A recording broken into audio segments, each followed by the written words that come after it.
मी 2 cup लवंगी मिरच्या घेतलेल्या आहेत. तुम्ही त्याऐवजी कमी तिखटाच्या मिरच्या घेऊ शकता. अर्धा कप मी कोथिंबीर घेतलेली आहे आणि याच कपाने मी 2 कप ह्या लवंगी मिरच्या घेतलेल्या आहेत. मेजरमेंटचा कप वापरलेला आहे. तुम्ही वाटीसुद्धा घेऊ शकता. छोटी मोठी तुमच्याकडे जी असेल त्या प्रमाणात तुम्ही घेऊ शकता. त्याच वाटीच्या प्रमाणात मग हे मसाले सगळे घ्यायचे आहेत. त्याच्यासाठी बघा मी 2 कप हिरवी मिरची घेतलेली आहे. त्याच कपाने मी अर्धा कप आलं बारीक चिरून घेतलेलं आहे. बघा साल काढून बारीक चिरलेलं आहे. लसूण मी अर्धा कप घेतलेलं आहे आणि 2 अशा स्टिक मी कढीपत्त्याच्या घेतलेल्या. मिक्सरच्या भांड्यामध्ये आलं घालायचं आहे, लसूण आणि हिरव्या मिरच्या हे सगळं मी धुवून घेतलेलं आहे. हे सर्व मसाले आपल्याला पाणी न टाकता जाडसर मिक्सर बंद चालू करूनच वाटून घ्यायचं आहे. मसाला मी वाटून घेतलेला आहे. हे बघा जास्त बारीक करायचं नाही, असं थोडंसं खडबडीतच ठेवायचं आहे. मसाला करण्यासाठी बघा कढईमध्ये मी 2 टेबलस्पून एवढं तेल घालत आहे. तेल गरम झालं आहे आणि त्याच्यामध्ये मी अर्धा टीस्पून हिंग टाकत आहे. हिंग टाकल्यानंतर लगेचच कढीपत्ता घालायचा आहे. 1 टेबलस्पून मी धने जाडसर कुटून घेतलेले आहेत तेही घालायचे आहेत. अर्धा टेबलस्पून जिरे पावडर घेतलेली आहे.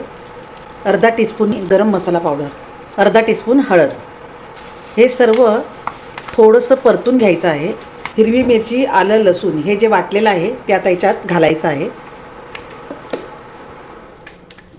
हा मसाला या तेलामध्ये आता चांगला परतून घ्यायचा आहे. याचा कच्चेपणा पूर्ण गेला पाहिजे. 1 टीस्पून मीठ घालत आहे. अर्धा कप कोथिंबीर. हा मसाला तुम्ही तयार करून ठेवला तर फ्रीजमध्ये 1-2 महिने चांगला टिकतो, खराब होत नाही. आणि हा मसाला तुम्ही हिरव्या पालेभाज्या किंवा वांगी, बटाटा याच्यासाठी सुद्धा वापरू शकता.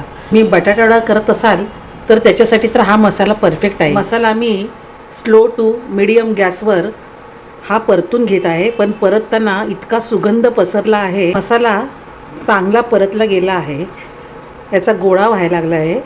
तुम्हीसुद्धा असा मसाला तयार करून ठेवा. मसाला आता तयार झाला आहे. मी गॅस बंद करत आहे. मसाला बघा मी किती चांगला परतून घेतलेला आहे आणि याच्यामध्ये पाणी बिलकुल नाही आहे, त्यामुळे हा खराब लवकर होत नाही आहे. आणि परततानाच पाणी पूर्ण निघून गेलेलं आहे, म्हणजे कोरडा झालेला आहे. हा मसाला ऑल इन वन असंही तुम्ही म्हणू शकता. आणि अशाच नवीन रेसिपी पाहण्यासाठी तुम्ही फॅमिली फ्लेवर्सला सबस्क्राईब करा, शेअर करा, लाईक करा. धन्यवाद. मसाला मी ह्या बर्नीमध्ये भरून ठेवत आहे. या मसाल्यामध्ये मी लवंगी मिरची वापरलेली आहे. तुम्हाला जर एवढं तिखट नको असेल तर तुम्ही साधी कमी तिखटाची मिरची वापरू शकता.